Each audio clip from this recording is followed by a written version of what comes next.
चंद्रबाबू नायडू, महाराष्ट्र के मुख्यमंत्री एकनाथ शिंदे दिल्ली पहुंच चुके हैं। इससे पहले जनसेना के अध्यक्ष पवन कल्याण भी दिल्ली पहुंचे और प्रधानमंत्री मोदी से अपने परिवार के साथ उन्होंने मुलाकात की। आंध्र प्रदेश में जनसेना पार्टी ने 2 लोकसभा सीटें जीती हैं। बीजेपी शासित राज्यों के मुख्यमंत्री भूपेंद्र पटेल, गुजरात के, उसके अलावा राजस्थान के सीएम भजनलाल और छत्तीसगढ़ के सीएम विष्णुदेव साय भी बैठक के लिए दिल्ली पहुंच गए हैं। तो आज 11 बजे ये एनडीए की बैठक होने वाली है और जिसमें प्रधानमंत्री को सर्वसम्मति से नेता चुन लिया जाएगा। तो 3 तस्वीरें हम आपको दिखा रहे हैं कि एनडीए की बैठक आज है 11 बजे और प्रधानमंत्री को यहां नेता चुना जाएगा और तमाम नेताओं का जो सहयोगी दल हैं, जिनमें चंद्रबाबू नायडू, पवन कल्याण, ये नेता, उसके अलावा बीजेपी शासित प्रदेशों के मुख्यमंत्री, जिनमें महाराष्ट्र के मुख्यमंत्री, इसके अलावा राजस्थान के मुख्यमंत्री, छत्तीसगढ़ के सीएम भी पहुंच चुके हैं दिल्ली और जनसेना के पवन कल्याण 2 लोकसभा सीटें जीती हैं और वो भी पहुंचे थे प्रधानमंत्री से अपने परिवार के साथ मिलने। आप देखिए उनकी पत्नी नजर आ रही है और बेटे उनके नजर आ रहे हैं, परिवार के साथ मिलने पहुंचे थे प्रधानमंत्री नरेंद्र मोदी। और उधर बीजेपी नेता रविशंकर प्रसाद ने न्यूज 18 इंडिया से बातचीत की। उन्होंने कहा कि नीतीश हमारे पुराने साथी हैं और हम साथ साथ मजबूती से चलेंगे। नीतीश जी आपके राज्य में एक बड़े पार्टनर बन चुके हैं और आपको तो उनके साथ पहले भी काम करने का अनुभव एक हुआ है जब वो एक गवर्नमेंट को सपोर्ट करते। तो उनके अनुभव आपके अनुभव का कैसे? बहुत पुराना संबंध है। लालू जी के भ्रष्टाचार में हम लोग एक साथ आए थे। उन्होंने पब्लिकली कहा मैं भाजपा के साथ रहूंगा। जनता ने विश्वास प्रकट किया है। 30 सीटें जिताई। उधर विपक्षी आरोप है। विपक्ष के आरोप पर कुछ नहीं कहना है। उनको अपने सदमे में अपनी बात कहने दीजिए। देश में नया उत्साह है और तेजी देश आगे बढ़ेगा। तो ये थे रविशंकर प्रसाद, उनका कहना है कि देश आगे बढ़ेगा।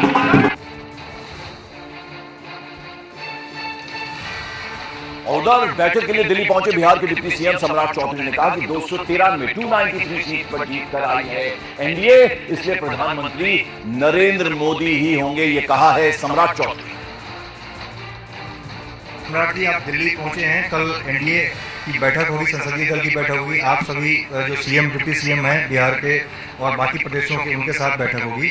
नरेंद्र मोदी के नेतृत्व में एक बार फिर से सरकार बनाने का दावा पेश होने जा रहा है। जनता ने आशीर्वाद दिया है। 292 सीटों पर एनडीए जीत कर आई है, इसलिए प्रधानमंत्री नरेंद्र मोदी जी होंगे। जनता ने मोदी जी को वोट देने का काम किया, इसलिए मोदी जी प्राइम मिनिस्टर होंगे। जेडीयू को लेकर के जो कही जा रही थी बातें आरजेडी की तरफ से और बाकी इंडिया अलायंस के लोगों की तरफ से, आपको लगता है कि उसमें दम नहीं है? जेडीयू तो साफ कही कि हम एनडीए के साथ हैं। ये सब बेफालतू की बातें हैं। आरजेडी के पास कोई काम करने का सिस्टम है क्या? बिहार को लूटा है, बिहार के लोगों को जातिवाद में फंसाने का प्रयास किया। ये गुंडागर्दी वाली पार्टी है, ये क्या करेगी? 2025 विधानसभा चुनाव में नेतृत्व नीतीश कुमार का होगा। नीतीश कुमार जी 1996 से एनडीए के नेता हैं, इसमें प्रश्न कहाँ उठा है? जिनको प्रश्न है वो जाने। और जिन लोग, याद कीजिए, यही आज से 3 महीने पहले नीतीश कुमार जी की पार्टी को कौन तोड़ रहा था? तो पूरा देश ने देखा। यही ललटनिया वाले लोग, याद हो गया। अभी उस पर भी कार्रवाई होना बाकी है। मॉर्निंग प्राइम में ब्रेकिंग न्यूज आपको दे दें। शेयर मार्केट को लेकर कांग्रेस नेता राहुल गांधी की तरफ से उठाए गए सवालों पर बीजेपी नेता पीयूष गोयल ने अब जवाब दिया। पीयूष गोयल ने पलटवार करते हुए राहुल गांधी पर निवेशकों को गुमराह करने का आरोप लगा दिया। पीयूष गोयल ने दावा किया कि फिर से मोदी सरकार की वापसी से राहुल गांधी परेशान है। उन्होंने दावा किया कि भारत तेजी से बढ़ती इकोनॉमी है और ऐसे आरोप लगाकर निवेश को प्रभावित करने की कोशिश की जा रही है। साथ ही साथ पीयूष गोयल ने राहुल गांधी की जेपीसी जांच की मांग को बेबुनियाद बता दिया।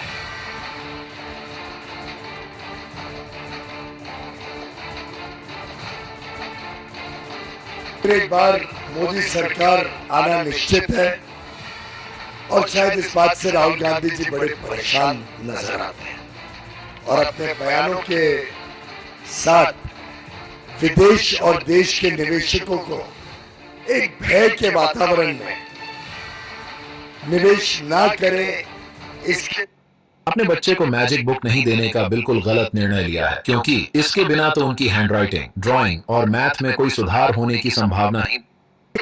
भारी गिरावट को बड़ा घोटाला बताया और इसकी जेपीसी जांच कराने की मांग कर।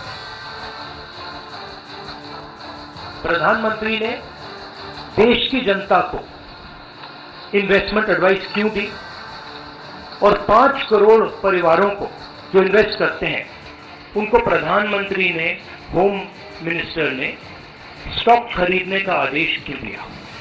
और बीजेपी के बीच में जो फेक एग्जिट पोलस्टर्स हैं और ये जो फॉरेन इन्वेस्टर्स हैं, इनके बीच में क्या कोई रिश्ता है, और अगर रिश्ता है तो क्या है।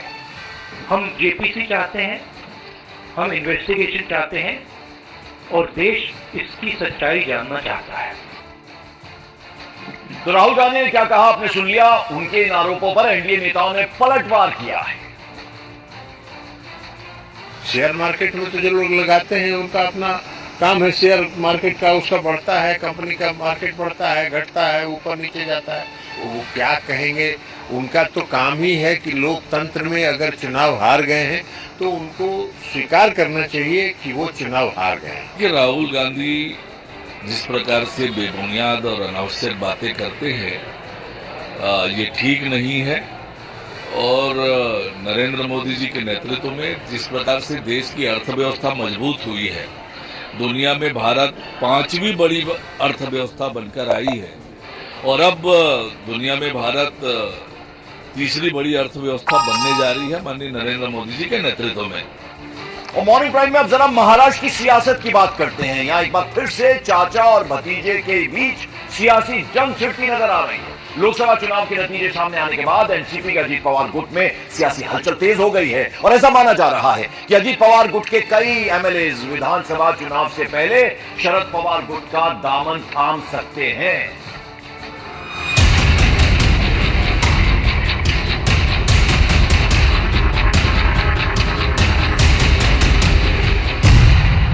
महाराष्ट्र में फिर शुरू हुआ सियासी खेला। चाचा भतीजे में फिर खिंची तलवार। एनसीपी के खेमे में बड़ी सियासी हलचल। कहते हैं सियासत में चाचा भतीजे और मामा भांजे के रिश्ते का रोल बड़ा ही पेचीदा होता है। चाचा भतीजे के रिश्ते ने एक बार फिर से अपना रंग दिखाना शुरू कर दिया, और इस बार ये खेला महाराष्ट्र में होता दिख रहा है। चाचा शरद पवार से अलग होकर अपनी पार्टी बनाने वाले अजीत पवार इन दिनों मुश्किलों में हैं। एनसीपी के अजीत पवार गुट में बड़ी टूट की आशंका बनी हुई है। ऐसी अटकलें इसलिए लगाई जा रही हैं क्योंकि गुरुवार को अजीत पवार ने अपने विधायकों की बैठक बुलाई थी, लेकिन इस मीटिंग में उनके 5 विधायक नहीं पहुंचे, और फिर इसके बाद से अटकलों का बाजार गर्म हो गया। कहा तो ये भी जा रहा है कि अजीत पवार गुट के कई विधायक शरद पवार गुट के संपर्क में हैं। हालांकि जो विधायक बैठक में शामिल नहीं हुए, उन्होंने नहीं आने के पीछे व्यक्तिगत कारणों का हवाला दिया है। धर्मराव बाबा अतराम ने स्वास्थ्य ठीक नहीं होने की बात कही। नरहरि झिरवाल इस वक्त रूस में है। सुनील तिगरे बाहर गए हुए हैं। राजेंद्र सिंगड़े ने खुद को अस्वस्थ बताया। अन्ना बसोड़े ने बताया कि वो पहले से ही किसी काम में व्यस्त है। विधायकों ने बैठक में नहीं आने की वजह भले ही कुछ भी बताई हो, लेकिन बताया जा रहा है कि अजीत पवार गुट के कई विधायक शरद पवार गुट के संपर्क में हैं, और आने वाले दिनों में विधायकों के आने जाने का सिलसिला शुरू हो सकता है। हालांकि महाराष्ट्र की शिंदे सरकार पर इससे कोई खतरा नहीं होगा। बहुत लोगों का मूड बदल गया है, और अलग अलग वक्त वो मेरे संपर्क में है, और हमारे कोई निर्णय नहीं हुआ है। इसलिए हम पार्टी के अंदर बात करेंगे। थोड़ा सा 9 तारीख को हमारी भारत के राष्ट्रवादी कांग्रेस शरद चंद्र पवार पार्टी की एक्सटेंडेड वर्किंग कमेटी की मीटिंग 9 तारीख को होने वाली है। इसमें ये सारे विचार के सामने रखने जाने वाले नहीं है। राष्ट्रवादी कांग्रेस पार्टी की सभी आमदार दादा के नेतृत्व के साथ, विश्वास के साथ वहाँ पे रहने वाले हैं। अजीत पवार गुट लाख दावा कर ले, लेकिन ये भी साफ है कि अभी उस पर चौतरफा दबाव बना हुआ है। एक तो लोकसभा चुनाव में खराब प्रदर्शन, और दूसरा विधायकों की टूट का खतरा। यानी आने वाले विधानसभा चुनाव में अजीत गुट की मुश्किलें बढ़ सकती हैं।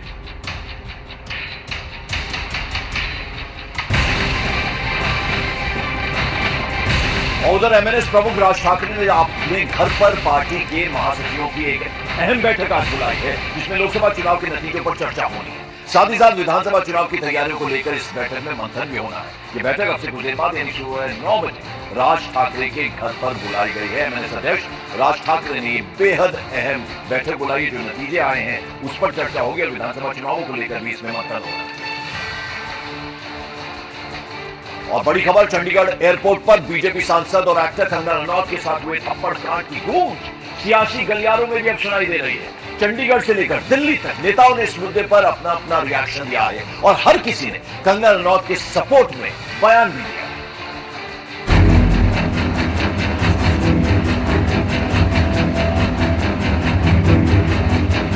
चंडीगढ़ एयरपोर्ट पर कंगना रनौत के साथ हुई घटना बेहद दुर्भाग्यपूर्ण है। इस घटना से हर कोई हैरान और परेशान है और इस मामले में कड़ी कार्रवाई की मांग भी की जा रही है।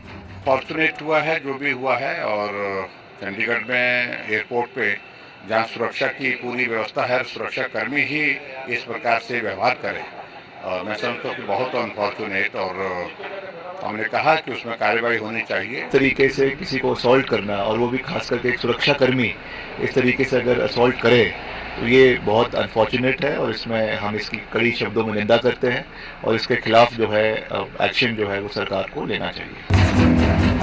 चिराग पासवान ने भी कंगना रनौत के साथ हुई घटना को दुर्भाग्यपूर्ण बताया, तो कांग्रेस ने कहा कि गुस्सा जाहिर करने का ये तरीका बिल्कुल ठीक नहीं है। पे भी कोई भी अभद्र व्यवहार हुआ है तो ये शर्मनाक और चिंताजनक है।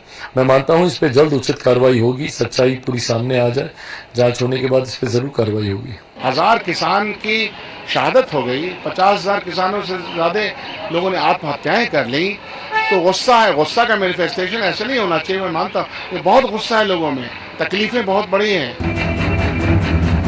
आचार्य प्रमोद कृष्णम ने एयरपोर्ट पर हुई इस घटना को एक खास तरह का आतंकवाद बताया और सरकार से इसे गंभीरता से लेने की मांग की। एक तरफ जहां कुलविंदर कौर के खिलाफ कार्रवाई की मांग हो रही है, वहीं दूसरी तरफ लोग उनके समर्थन में भी उतर आए हैं। लोग अपने गुस्से का इजहार करते हुंदे आ, कोई अजिही गल नहीं हैगी, तो उन्हां नूं गिरफ्तार करना, उन्हां ते किसी किस्म दी कार्रवाई करना, ਇਹ ਨਿੰਦਾ ਕਰਨ ਜੋਗਾ ਮੈਨੂੰ ਨਹੀਂ ਲੱਗਦਾ ਜੀ। ਇੱਕ ਭਾਵਨਾਵਾਂ ਦਾ ਪ੍ਰਗਟਾਵਾ ਹੈ ਤਬਾਕਨ। ਭੈਣ ਕੁਲਵਿੰਦਰ ਕੌਰ ਨੇ ਜੋ ਕੰਗਨਾ ਰਣੌਤ ਦੇ ਥੱਪੜ ਮਾਰਿਆ ਹੈ, ਮੈਂ ਇਸ ਕੁੜੀ ਨੂੰ ਪੰਜਾਬੀ ਤੇ ਪੰਜਾਬੀਅਤ ਨੂੰ ਬਚਾਉਣ ਲਈ ਆਪਣੇ ਦਿਲ ਤੋਂ ਸਲਾਮ ਕਰਦਾ ਹਾਂ ਤੇ ਇਸ ਨੂੰ 1 ਲੱਖ ਰੁਪਏ ਇਨਾਮ ਵਜੋਂ ਦਿੰਦਾ ਹਾਂ। चंडीगढ़ एयरपोर्ट पर जो कुछ भी हुआ उसकी जांच की जा रही है और सभी लोग एक सुर में इस घटना की निंदा कर रहे हैं। और न्यूज़ 18 इंडिया मॉर्निंग प्राइम में बड़ी खबर पश्चिम बंगाल से। पश्चिम बंगाल में एक बार फिर से चुनाव के बाद हिंसा की आशंका बनी हुई है। खबर यह है कि बंगाल के कई डिस्ट्रिक्ट्स में बीजेपी कार्यकर्ताओं को निशाना भी बनाया जा रहा है, लिहाजा बीजेपी ने अपने कार्यकर्ताओं के लिए कोलकाता में एक शेल्टर होम बनाया है, जहां बंगाल के अलग अलग जिलों से बीजेपी कार्यकर्ता पहुंचे हुए हैं।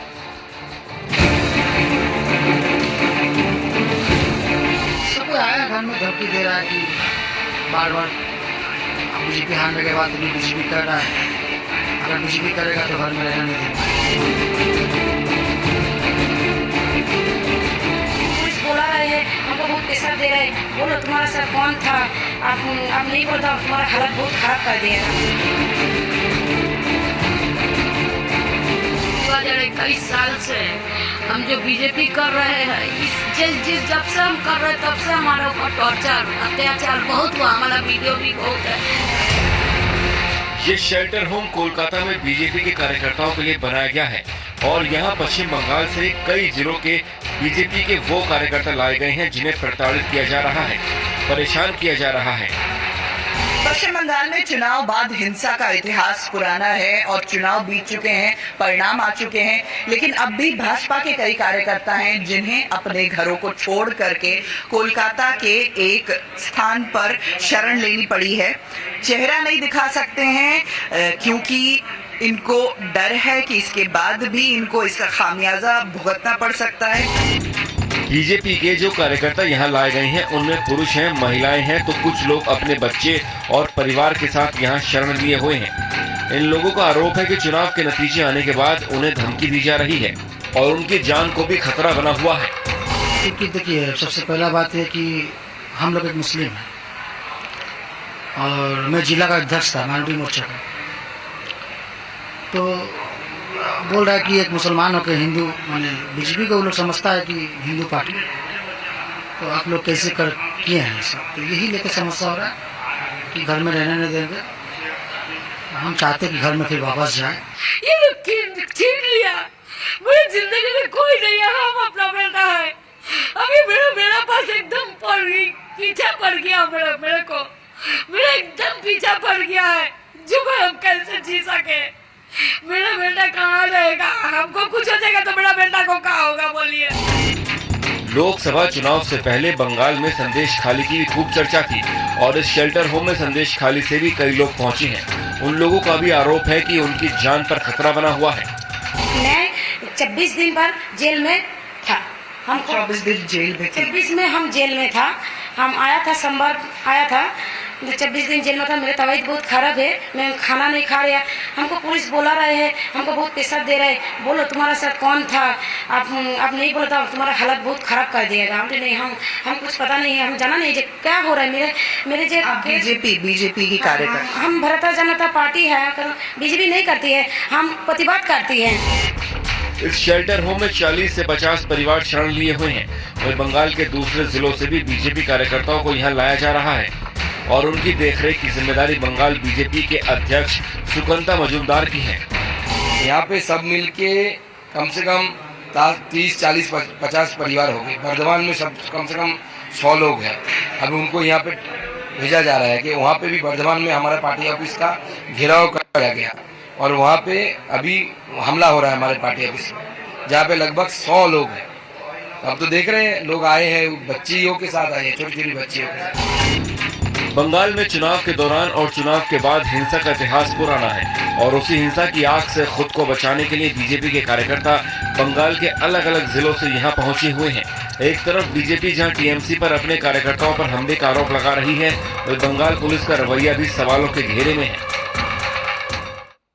Patanjali Dant Kanti fresh active gel, extra freshness का ये है नया नाम। राष्ट्रपति भवन में नई सरकार के शपथ ग्रहण की तैयारियां शुरू। 9 जून को तीसरी बार प्रधानमंत्री पद की शपथ लेंगे नरेंद्र मोदी। बांग्लादेश की पीएम और श्रीलंका के राष्ट्रपति को भेजा गया न्योता।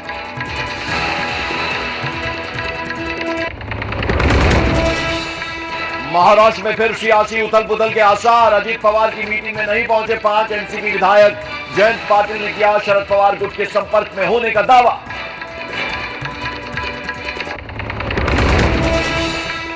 चंडीगढ़ एयरपोर्ट पर बीजेपी सांसद कंगना रनौत से बदसलूकी। सीआईएसएफ की महिला जवान पर थप्पड़ मारने का आरोप। हुई सस्पेंड। किसानों पर कंगना के बयान से नाराज थी जवान। साइड से आकर जो मुझे मेरे फेस पे हिट किया और गालियां देने लगी। जब मैंने उनको पूछा कि उन्होंने ऐसा क्यों किया तो उन्होंने कहा कि वो फार्मर्स प्रोटेस्ट को जो है वो सपोर्ट करती हैं। Patanjali Dant Kanti fresh active gel, extra freshness का ये है नया नाम।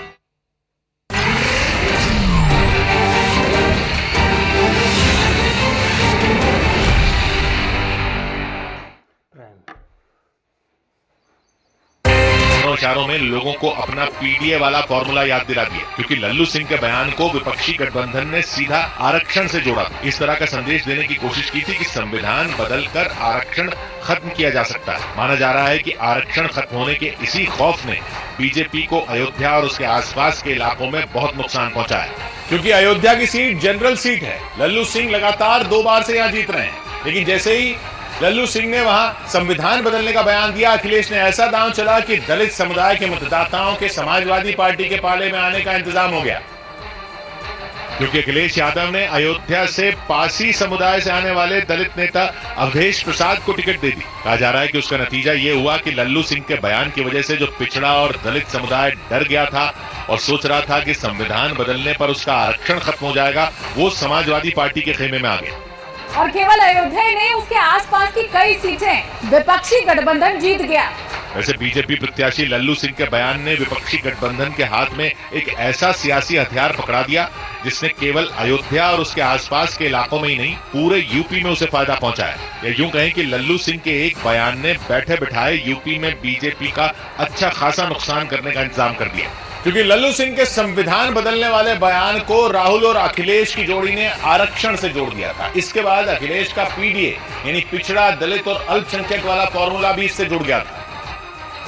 और फिर इन दो लड़कों की जोड़ी ने यूपी की अपनी हर रैली में यह मुद्दा उठाया था। राहुल गांधी ने तो अपनी रैलियों में संविधान की कॉपी दिखाते हुए बयान दिए थे। बीजेपी ने मन बना लिया है कि अगर वो चुनाव जीते तो वो इस कॉन्स्टिट्यूशन को, संविधान को रद्द करने जा रहे हैं। वैसे लल्लू सिंह ने जब संविधान बदलने वाला बयान दिया था तो शायद उन्होंने ये सोचा भी नहीं होगा कि उनकी संविधान बदलने वाली बात यूपी में बीजेपी का बंटाधार कर देगी, क्योंकि इस बार बीजेपी ने 400 पार का नारा दिया था और लल्लू सिंह ने उसी 400 पार के लक्ष्य को पाने के लिए संविधान बदलने की बात कह दी थी। और लल्लू सिंह का ये बयान आने के बाद लोगों ने समझा कि बीजेपी ने 400 पार का लक्ष्य इसलिए ही रखा है कि वो संविधान बदलकर आरक्षण खत्म करना चाहती है। सरकार को 272 पे बिगड़ जाता है, लेकिन 272 की सरकार संविधान में संशोधन नहीं कर सकती।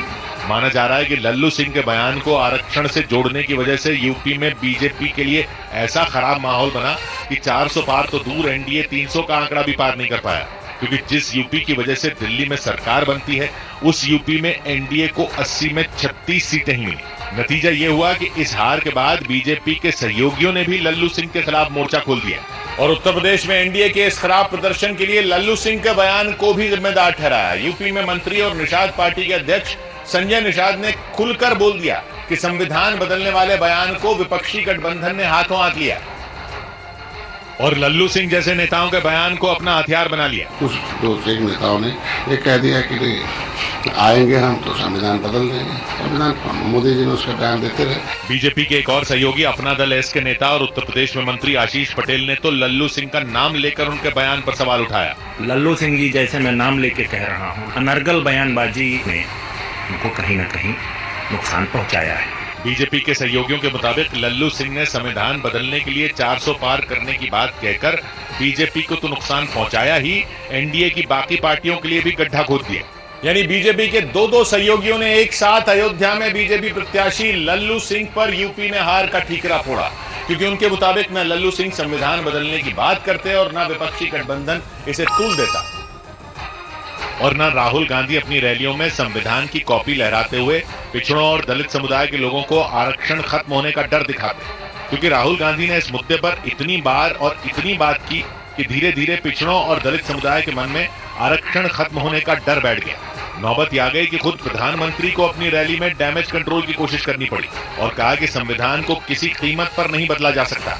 मोदी तो क्या, बीजेपी तो क्या, स्वयं बाबा साहब आम्बेडकर भी इस संविधान को नहीं बदल सकते। लेकिन ऐसा लगा कि लल्लू सिंह के बयान की वजह से जो डैमेज हुआ था उसका डैमेज कंट्रोल नहीं हो पाया, क्योंकि पिछड़े और दलित समुदाय के लोगों को इस बात का भरोसा हो गया कि एनडीए की जीत के बाद उनका आरक्षण खत्म कर दिया जाएगा।